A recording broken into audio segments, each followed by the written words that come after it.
Il est minuit à Bali, et vous connaissez ce podcast maintenant si vous l'écoutez, depuis quelque temps, pour suivre ces résolutions. Dans le journal des résolutions, Minuit à Bali vous parle du changement, du petit changement, du grand changement, du changement qu'on organise, de celui qui intervient sans qu'on l'ait prévu, et on regarde comment on peut évoluer autour de ce changement, mieux le vivre, l'accepter sans doute, et le vivre autrement. Comment transformer notre vie grâce au changement, puisque vous le savez, le changement, bien on le vit tous. Là, de ce côté-là, nous sommes tous égaux. Le changement est partout. Et aujourd'hui, nous allons parler justement d'un changement qui nous a percuté de façon insidieuse, sans qu'on s'en aperçoive vraiment. On l'avait vu arriver, hein, mais on ne s'en était pas rendu compte de la grandeur de ce changement qui va changer carrément notre vie à tous, ce qui a déjà commencé à le changer. Je vous parle de l'intelligence artificielle. Alors, je ne suis pas un nouveau podcasteur qui vous parle de l'IA. Il y a beaucoup de personnes qui vous en ont parlé, mais moi, je vais vous en parler à ma façon, avec ce que j'ai vécu et l'impression que j'ai. Je m'appelle David Mott, je suis master coach, je vous accompagne dans ce changement de vie. Et là, j'avais envie de vous parler de ce sujet. Qui commence il y a juste après la pandémie, pendant la pandémie et un petit peu après la pandémie, où j'ai un ami qui me parlait tout le temps de l'IA, qui me parlait de l'intelligence artificielle, il me dit oh là là, l'intelligence artificielle, c'est génial, c'est super, c'est étonnant. Et vraiment, il y a des progrès qui sont faits, ça évolue tous les jours. Et moi, je lui disais, écoute, l'IA, d'abord, ça ne m'intéresse pas. Et puis, l'IA, ça ne remplacera jamais les humains. Voilà. Donc, tu peux me dire tout ce que tu veux. L'IA restera une intelligence artificielle sans grand talent, et ça s'arrêtera là. Ça, c'était mon constat de départ que je gardais bien longtemps. Et donc, ça ne m'intéressait pas. Et puis 2 ans après, régulièrement, il m'envoyait des petites vidéos pour montrer les progrès. Je dis ouais, bon, une main à 6 doigts, un visage un peu déformé, ça ne m'intéresse pas. Et puis, au fur et à mesure, il montrait des textes aussi, écrits par l'IA sur, par exemple, le bonheur. Oui, enfin, bon, les étudiants peuvent le faire. Et puis, de toute façon, l'IA, elle ne fait que piocher les connaissances qui sont déjà dans le cloud. Moi, voilà, encore une fois, ça ne m'intéresse pas. Ça ne remplacera pas l'humain. J'y vois bien une efficacité, hein, je vois bien quelque chose d'intéressant, hein, si on a besoin d'aide pour des choses, ça peut. Il y a des utilités, bien évidemment, hein, dans le médical, par exemple, dans le social, c'est très intéressant, mais voilà, c'est extrêmement limité. Et il y a 2 ans, j'ai commencé à m'intéresser de plus en plus parce que justement, cet ami m'envoyait de temps en temps des vidéos, il m'envoyait de temps en temps des liens pour regarder cette intelligence artificielle. Et j'étais un peu, je ne sais pas si vous vous souvenez, dans les années 80, quand il y avait l'ordinateur qui venait d'arriver. Et où on se disait, attends, le Minitel c'est très bien, le Bebop c'est très bien, je ne sais pas pourquoi on a besoin d'ordinateur. Sur l'ordinateur c'est super long à charger, Internet, je ne sais même pas ce que c'est, ça ne m'intéresse pas. Voilà, comme les anciens de cette époque. Et je me suis dit, oui, peut-être qu'il faudrait quand même que je sois un petit peu moins con et que je m'intéresse un peu à l'IA, comme ça, juste pour voir. Il y a 2 ans de ça, j'ai commencé à regarder, à m'intéresser à des chaînes YouTube sur l'IA, et puis des gens qui en parlaient, et puis bien sûr à suivre mon ami sur ses découvertes de l'IA, où il passait de nombreuses heures par jour.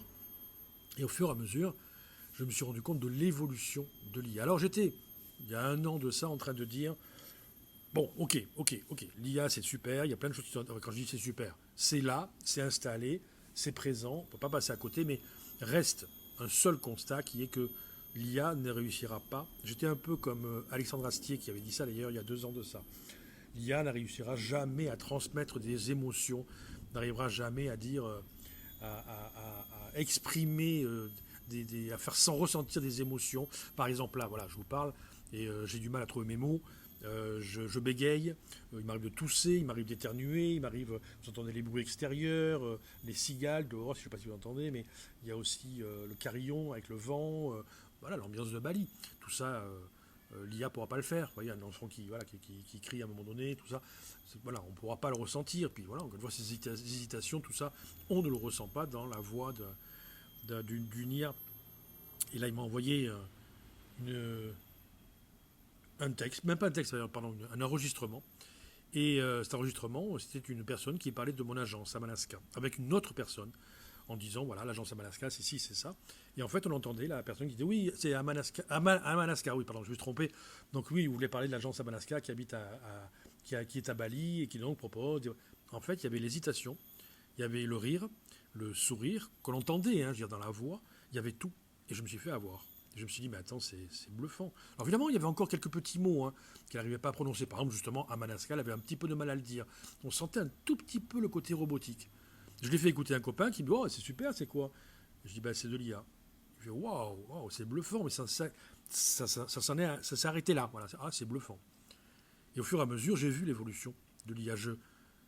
J'ai ressenti l'appréhension de quelqu'un qui voit arriver quelque chose de beaucoup plus important qu'on ne le pensait. En tout cas, comme moi, je le pensais. Et au fur et à mesure, les textes sont devenus de plus en plus fluides. Il y a commencé à y avoir des pétitions de personnes qui étaient des gens qui faisaient des voix off, qui disaient l'IA va nous remplacer. Dans beaucoup de métiers, les gens disaient l'IA va nous remplacer. Moi, je disais mais non, c'est pas assez humain. Et je me trompais lourdement. Et au fur et à mesure, des personnes qui, encore une fois, suivaient cette évolution de l'IA depuis 5, 6 ans, 7 ans, ont parlé de cette évolution en disant ça y est, on y est, quoi. Alors, on est où? Je ne sais pas trop, mais on y est. On y est pourquoi? Parce que maintenant, on voit des vidéos d'hommes politiques qui sont en train de danser en caleçon et en Superman et en pom-pom girl. On voit Macron, on voit tous les hommes politiques danser là-dessus. On rigole, on dit c'est super rigolo et tout. Donc, ça fait presque vrai, presque, parce qu'ils sont habillés de façon factice. Mais si c'était en costume et si c'était autre chose, on y croirait. Et d'ailleurs, ils l'ont fait. Quand je dis ils l'ont, parce que l'IA est un outil. Donc derrière, il y a des personnes qui ont commencé à donner parole à ces créations d'IA pour faire dire à Macron, pour faire dire à d'autres hommes politiques, je ne veux pas cibler simplement Macron, d'autres hommes politiques comme Trump par exemple, qui commençaient ou Poutine à dire des choses absolument horribles, et tout le monde a commencé à le croire en se disant merde, ça y est, c'est la Troisième Guerre mondiale. Tout ça, c'était pour dénoncer l'IA, sauf que ça a eu l'effet contraire. Les gens commençaient à se dire mais c'est fou, c'est vrai. D'ailleurs, de plus en plus de vidéos maintenant sont générées par l'IA, où on voit un homme qui est en courir avec un lion à côté de lui, le lion se jette dessus, il fait des câlins, en fait, c'est généré par l'IA. On voit des bébés qui parlent et qui parlent de leur carrière politique, on se doute bien que c'est de l'IA, mais c'est tellement bien fait qu'on se dit oh waouh, tant que c'est fait pour générer de l'humour, où on rigole, c'est la poilade, la blagounette, c'est très bien. Mais de plus en plus maintenant, ces vidéos sont faites pour de la propagande. Pour que notre société se devienne de plus en plus anxiogène. Et je ne parle pas de complot, je parle simplement de personnes que ça amuse aussi de générer de la peur. Je vous parle aussi, même ça, une IA pourrait le faire. Oui, je vous disais qu'on se trompe souvent en se demandant, en question de savoir est-ce que c'est l'IA ou non. À la voix, on se trompe. Ben non, ça y est, c'est fait. Ça peut être, alors bien sûr, beaucoup utilisent encore cette IA un petit peu métallique, un petit peu robotique, mais beaucoup ne l'utilisent plus. Ils utilisent cette IA de 2025 où on l'entend parler une personne avec un petit léger accent canadien si on en a envie, et qui vous parle de quelque chose qui peut vous intéresser, et vous oubliez que c'est de l'IA. Vous oubliez que c'est de l'IA. Un petit exemple. J'ai regardé une vidéo, j'espère ne pas me tromper dans mon explication, une vidéo une vidéo YouTube c'était au mois de mai 2025, et qui expliquait que voilà, il y avait 10 vidéos réelles, et dans ces 10 vidéos réelles, il y avait une vidéo qui avait été générée par de l'IA. Et on devait deviner laquelle. Donc, je regarde les 10 vidéos, je dis ok, celle-là c'est ok. Tout d'un coup, je vois une vidéo où il y a une journaliste qui parle, et dessous, sous le texte, c'est du bolo-bolo. C'est-à-dire qu'il n'y a pas de texte écrit vraiment. Je dis c'est bon, j'ai trouvé, c'est celle-là qui est fausse. J'ai trouvé, et puis ensuite j'ai laissé dérouler les autres vidéos. Voilà, 10 vraies, une fausse, il fallait la trouver. Et à la fin, il dit écoutez, je vous donne le résultat, donc j'ai certainement surpris par la vidéo. Je dis non, attends, encore une fois, je ne suis pas non plus un novice. Allez, passe à autre chose, j'ai déjà trouvé la fausse vidéo. Et là, il dit je vous ai dit une connerie. C'est pas 10 vidéos qui sont vraies et une qui est fausse, c'est 10 qui sont fausses et une qui est vraie. C'est-à-dire qu'en fait, toutes les vidéos que j'ai regardées étaient vraies. Évidemment que la fausse, je l'ai identifiée. Toutes les vidéos que j'ai faites, les 10 vidéos que j'ai regardées étaient fausses. Et donc, évidemment que j'ai repéré dedans une des fausses. La vraie, je ne l'avais même pas vue. Je ne l'avais même pas identifiée. J'avais l'information, j'avais la recherche à faire, et je n'ai pas identifié que les 10 vidéos que j'avais vues, qui étaient courtes, qui faisaient 5-10 secondes chacune, elles étaient fausses, en fait, alors que je les croyais vraies. Alors vous allez me dire, oui, mais ton cerveau était prêt à regarder, à penser que tout était fausse, blablabla. Non, je me suis fait avoir. Et je me fais avoir très souvent. Parce que je regarde sur Facebook, sur les réseaux sociaux en général, des femmes absolument magnifiques qui sont sur la plage de Bali en train de courir, fake, IA, des personnes âgées qui sont en train de parler de l'EHPAD, faux, c'était de l'IA. Des familles entières qui chantent, faux, c'est de l'IA. Et qu'à mon avis, l'IA est partout. La grande question que j'ai envie de poser maintenant, c'est est-ce que l'IA n'a pas changé la donne? D'ailleurs, c'est même pas une question, d'ailleurs, j'ai envie de dire l'IA a changé la donne et que maintenant, la vérité, et ça c'est une question, la vérité existe-t-elle encore? Est-ce qu'il ne serait pas temps de se réveiller et de se positionner en tant qu'inspecteur de la vérité, entre guillemets, sans forcément, encore une fois, rentrer dans le complot, mais être super éveillé pour faire très attention à ce qui est vrai et ce qui est généré par une intelligence artificielle. L'intelligence artificielle doit rester à sa place, c'est-à-dire une assistante, ça peut être une stagiaire, ça peut être, mais c'est de l'intelligence artificielle, un outil. Attention simplement à tout ce que vous regardez dans les réseaux sociaux. Il va falloir doubler, tripler votre façon de regarder les choses de façon à ne pas avoir un jugement sur des faits d'actualité, des informations qui sont générées par de l'intelligence artificielle. Et il y en aura de plus en plus. Tous les podcasts que vous écoutez, de nombreux podcasts sont générés par de l'intelligence artificielle. Et vous ne le voyez même pas, vous ne le savez même pas.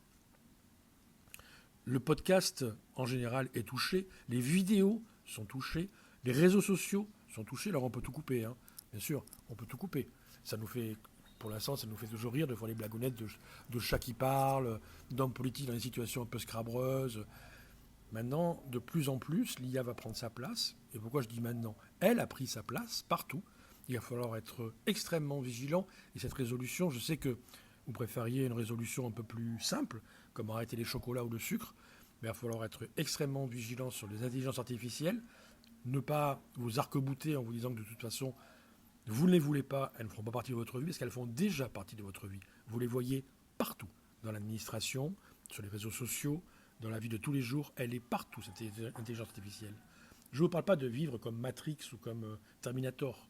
Je vous dis simplement d'être extrêmement vigilant, parce que la vérité est ailleurs, comme on dit.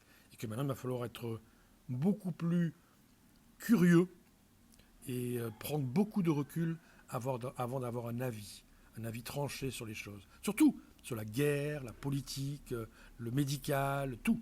Il va falloir être extrêmement vigilant. Bien sûr que l'IA peut vous aider dans des choses de tous les jours. Je pensais à un ami qui, il n'y a pas longtemps, m'a dit « Moi, c'est pas compliqué. Je parle à mon IA et c'est elle qui me fait mon analyse. J'ai même besoin de coaching d'ailleurs. Je n'ai pas besoin d'aller voir un thérapeute. C'est elle qui me donne mes informations. Elle me connaît bien, mon IA. » C'est une putain d'intelligence artificielle. Arrêtez de donner des petits noms, des prénoms à votre intelligence artificielle. Arrêtez de lui dire s'il vous plaît, s'il te plaît, merci, c'est gentil. Oh, s'il te plaît, tu peux me trouver ça. C'est une intelligence artificielle.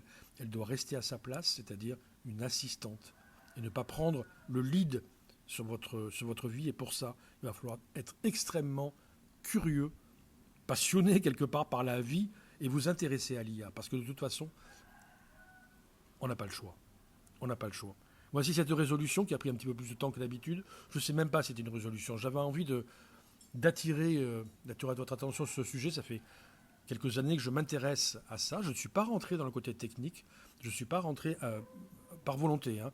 Je vous laisse devenir curieux ou curieuse et de regarder vraiment des vidéos sur le sujet.